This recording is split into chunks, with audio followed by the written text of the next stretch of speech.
જ્ઞાન સેતુ ધોરણ 8 ગણિત પ્રકરણ 1 માં પૂર્ણાંકોના સરવાળા વિશે જોઈશું।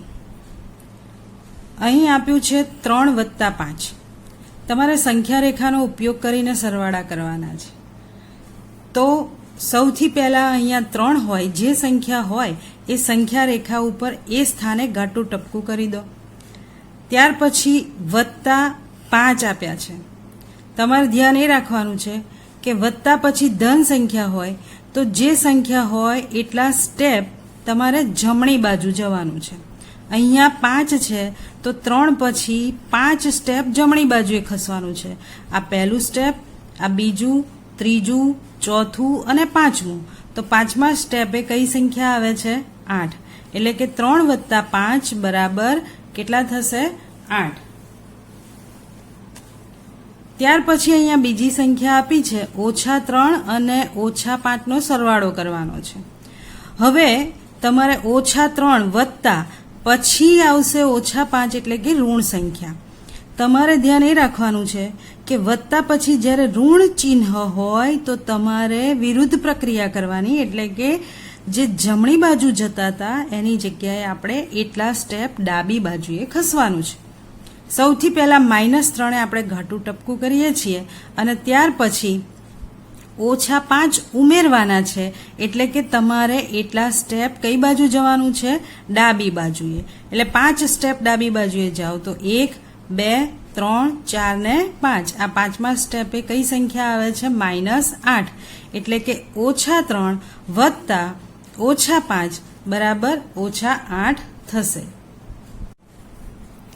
તે જ રીતે અહીંયા 5 વત્તા -3 આપ્યા છે। અહીં ઋણ સંખ્યા હોય એટલે કઈ બાજુ જવાનું? ડાબી બાજુ। તમે સમજી ગયા હશો। તો અહીં જુઓ 5 છે, ડાબી બાજુએ આપણે અહીંયા કેટલા સ્ટેપ જવાનું? 3, એટલે પહેલું, બીજું ને ત્રીજું। તો જવાબ આવશે 2। ત્યાર પછી આપ્યું છે -5 વત્તા 3। તો -5 જ્યાં છે ત્યાં આપણે અહીંયા ઘાટું ટપકું કરી દીધું છે। ત્યાર પછી +3 ધન સંખ્યા છે એટલે જમણી બાજુ જવાનું છે આપણે। કેટલા સ્ટેપ? 3, 1, 2 ને 3। તો જવાબ આવે છે -2। તો આ રીતે તમે સંખ્યા રેખાની મદદથી સરવાળા કરી શકો છો। તો તમારે જાતે ગણિયેમાં સંખ્યા રેખાની મદદથી પૂર્ણાંકોના સરવાળા કરવાના છે। હવે અહીંયા તમારે 3 સંખ્યાઓ પણ આપેલી છે, તો 3 સંખ્યાને પણ આપણે એ રીતે જ જોવાની છે। જેમ કે અહીંયા -1 છે તો સૌથી પહેલા આપણે દાખલા તરીકે આ -1 છે તો આ -1 આગળ ત્યાં તમારે ઘાટું ટપકું કરી દેવાનું છે। પછી વત્તા -2 છે એટલે કે ઋણ સંખ્યા છે, તો તમારે એટલા સ્ટેપ કઈ બાજુ જવાનું? ડાબી બાજુએ 2 સ્ટેપ જાઓ। તો -1 થી ડાબી બાજુએ 2 સ્ટેપ જશો એટલે -3 આવશે। ત્યાર પછી ફરી ઋણ સંખ્યા છે એટલે તમારે ફરી પણ 3 સ્ટેપ ડાબી બાજુ જવાનું છે।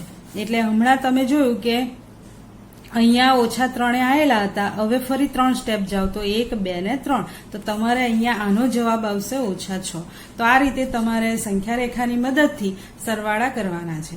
હવે આપણે વાત કરીશું સંખ્યા રેખાની મદદ વગર જ્યારે સરવાળા કરવાના હોય તો કેવી રીતે થાય। સરવાળા કરતી વખતે ધ્યાનમાં એ રાખવાનું છે કે સરખા ચિહ્નો હોય તો સરવાળો કરવાનો, નિશાન તેનું તે જ મૂકવાનું, પરંતુ વિરુદ્ધ ચિહ્ન હોય તો બાદબાકી કરવાની, નિશાન મોટી સંખ્યાની આગળનું। અહીં પહેલી સંખ્યા લખી છે 14 વત્તા 18। તો અહીંયા આ સંખ્યાની આગળ કોઈ ચિહ્ન નથી તો આપણે વત્તાનું સમજવું। હવે વત્તા અને વત્તા એટલે કે સરખા ચિહ્નો હોય તો સરવાળો કરવાનો છે। તો 4 ને 8 12, વધી 1 પડશે, 1, 1 અને વધી એમ કરીને અહીં થશે 3।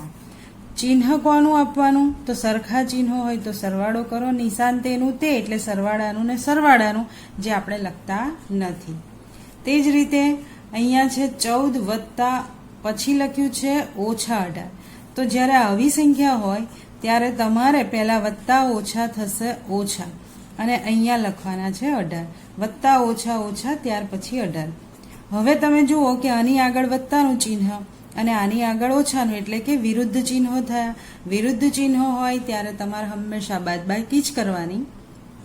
બાદબાકી કરો તો 18 માંથી 14 જાય તો કેટલા રહેશે? 4। પણ ચિહ્ન કોનું આપવાનું?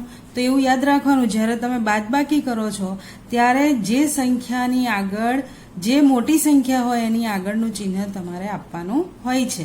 તો અહીંયા 18 એ મોટી સંખ્યા છે, એની આગળ ઓછાનું ચિહ્ન છે, તો આપણે ઓછાનું ચિહ્ન આપીશું. ત્યાર પછી છે -14 વત્તા 18, એટલે કે એક ઓછા ને એક વત્તા વિરુદ્ધ ચિહ્ન હોય એટલે બાદબાકી કરવાની છે. 18 માંથી 14 બાદ કરશો તો 4.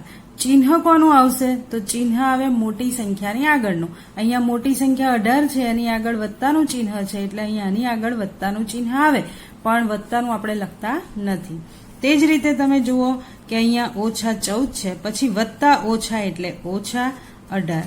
હવે તમે જુઓ કે બંનેના સરખા ચિહ્નો થઈ ગયા. સરખા ચિહ્નો હોય એટલે સરવાળો જ કરવાનો. એટલે 8 ને 4 12, વધી પડી 1 3. નિશાન કોનું? તો તેનું તે જ, બંનેનું ઓછાનું જ છે, એટલે નિશાન ઓછાનું થશે. તો આ જે દાખલા છે એ બધા જ સંખ્યા રેખાના ઉપયોગ વગર તમારે સરવાળા કરવાના છે. હમણાં આપણે આગળ જોયું એ પ્રમાણે તમારે દાખલા ગણવાના છે. પણ જ્યારે 3 સંખ્યાઓ હોય તો સૌથી પહેલા 2 સંખ્યાઓનો સરવાળો કરો અને ત્યાર પછી એનો જે જવાબ આવે એને આ ત્રીજી સંખ્યા સાથે સરવાળો કરવાનો છે. અને જ્યારે 4 સંખ્યાઓ હોય, અહીંયા તમે જોઈ શકો છો કે 4 સંખ્યા છે, તો તે વખતે તમારે પહેલા આ 2નું સાદુરૂપ આપો અને ફરી છેલ્લી 2 સંખ્યાનું સાદુરૂપ આપો. આનો જે જવાબ આવ્યો હોય ને આનો જે જવાબ આવ્યો હોય એને ફરીથી સરવાળો કરશો એટલે તમને એનો જવાબ મળી જશે. પેટર્ન ઓળખી આગળ વધારો. 7 પછી 3 સંખ્યા આપી છે, તો 7 ને એવી કઈ ક્રિયા કરવાથી 3 મળે? તો 7 માંથી તમે 4 બાદ કરશો તો 3 મળશે. એનો મતલબ કે 3 માંથી 4 બાદ કરો તો -1 મળે. -1 માંથી 4 બાદ કરો તો કેટલા મળશે? -5. અને -5 માંથી -4 બાદ કરો તો -9 મળશે.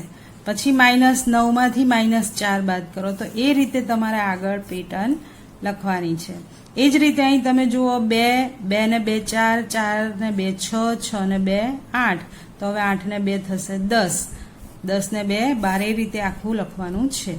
એ જ રીતે તમે આ બંનેની પેટર્ન તમારી જાતે ઓળખીને એનો જવાબ તમારે લખવાનો છે. અહીંયા આપણે પૂર્ણાંક સંખ્યાઓના સરવાળા અને બાદબાકીના ગુણધર્મો જોવાના છે.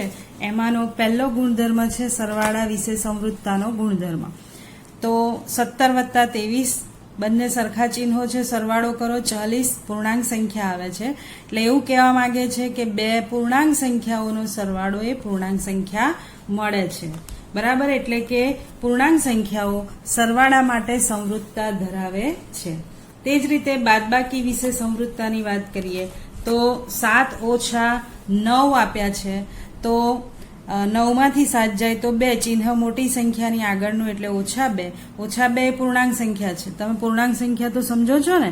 પૂર્ણાંક સંખ્યાનો મતલબ થાય શૂન્ય, ઋણ અને ધન.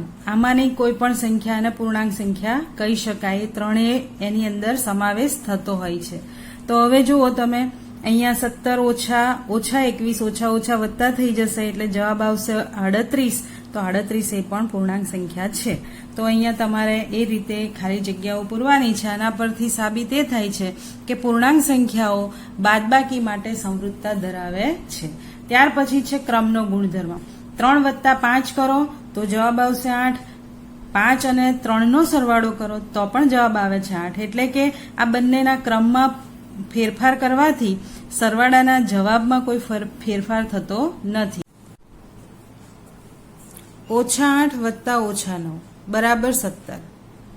હવે -9 પહેલા લઈએ અને પછી -8 લઈએ તો પણ બંનેનો સરવાળો 17 થાય છે. આમ પૂર્ણાંક સંખ્યાઓનો ક્રમ બદલવાથી એનો સરવાળો બદલાતો નથી. આથી પૂર્ણાંક સંખ્યાઓ માટે સરવાળો સમક્રમી છે. -3 -5 બરાબર -8. આ બંને સંખ્યાનો ક્રમ બદલીએ અને બાદબાકી કરીએ તો જવાબ આવે છે 8. -8 અને 8 એ સરખી સંખ્યા નથી. આથી પૂર્ણાંક સંખ્યા માટે બાદબાકી સમક્રમી નથી. ત્યાર પછી છે જૂથનો ગુણધર્મ. -3 વત્તા અહીંયા આ જે સંખ્યાઓ આપી છે એનું એક જૂથ બનાવ્યું છે 1 વત્તા ઓછા 7 અને પછી સાદું રૂપ આપી જવાબ આવ્યો છે -9. ત્યાર પછી આ બે સંખ્યાનું એટલે કે પહેલી બે સંખ્યાનું જૂથ બનાવી અને પછી સાદું રૂપ આપી છે તો જવાબ આવ્યો છે -9. એનો મતલબ કે પહેલી બે સંખ્યાનું જૂથ બનાવો કે પછીની બે સંખ્યાનું જૂથ બનાવીને સરવાળા કરો તો પણ જવાબ સરખો આવે છે. આથી પૂર્ણાંક સંખ્યા માટે સરવાળો જૂથનો ગુણધર્મ ધરાવે છે. હવે જોઈએ બાદબાકી માટે શું થાય છે. 3 ઓછા પછી જે સંખ્યા આપી છે 5 ઓછા ઓછા 2 એટલે જે છેલ્લી બે સંખ્યા આપી છે એની બાદબાકીનું એક જૂથ બનાવ્યું ત્યાર પછી આખી સંખ્યાનું સાદુરૂપ -4 આવે છે. પછી 3 અને 5 નું જૂથ બનાવ્યું અને -2 ને પછી લીધા અને ત્યાર પછીનું જે સાદુરૂપ છે એ છે 0. એનો મતલબ કે -4 અને 0 એ સરખી સંખ્યા નથી તો પૂર્ણાંક સંખ્યા માટે બાદબાકી જૂથનો ગુણધર્મ ધરાવતો નથી. પછી છે સરવાળાના તટસ્થાનો ગુણધર્મ. જ્યારે કોઈ પૂર્ણાંક સંખ્યામાં 0 ઉમેરવામાં આવે ત્યારે તે જ પૂર્ણાંક સંખ્યા મળે છે. આથી પૂર્ણાંક સંખ્યા માટે 0 તટસ્થ છે. અહીંયા -8માં 0 ઉમેર્યું છે તો પણ જવાબ આવે છે -8. આ રીતે સરવાળાનો તટસ્થાનો ગુણધર્મ જોયો. આગળ સમજ્યા એ પ્રમાણે તમારે જાતે ગણીએ યોગ્ય ગુણધર્મનો ઉપયોગ કરી ગણતરી કરીને આ દાખલા ગણવાના છે, આ ચકાસવાના છે અને ત્રીજો પ્રશ્ન જે છે એ કયા મુજબ જે રીતે ગુણ આપેલા છે એ ગુણ પ્રમાણે આ 3 પ્રશ્નના જવાબ આપવાના છે. ત્યાર પછી આપ્યું છે પૂર્ણાંકોના ભાગાકાર. પૂર્ણાંકોના ભાગાકાર એ ગુણાકારથી ઉલટી પ્રક્રિયા એટલે કે વ્યસ્ત પ્રક્રિયા છે. જાતે ગણીએ, ખાલી જગ્યા પૂરવાની છે. આ ક્રમના ગુણધર્મ પર આધારિત છે. અહીંયા સરવાળા માટેની તટસ્થ સંખ્યા છે. એ રીતે જૂથનો ગુણધર્મ છે. એ પ્રમાણે આગળ આપણે સમજીએ એ પ્રમાણે તમારા ખાલી જગ્યાઓ પૂરવાની છે. ત્યાર પછી પૂર્ણાંક સંખ્યાઓની જોડી બનાવો જેનો સરવાળો ઋણ પૂર્ણાંક હોય. આનો જવાબ દરેક વિદ્યાર્થીઓનો જુદો આવશે. હું તમને અહીંયા A, B અને C ત્રણેયના એક ઉદાહરણ આપું છું. આ ઉદાહરણ પ્રમાણે તમારે એ લખવાના નથી, એ સિવાયના બીજા ઉદાહરણ તમારા ખાલી જગ્યામાં પૂરવાના છે.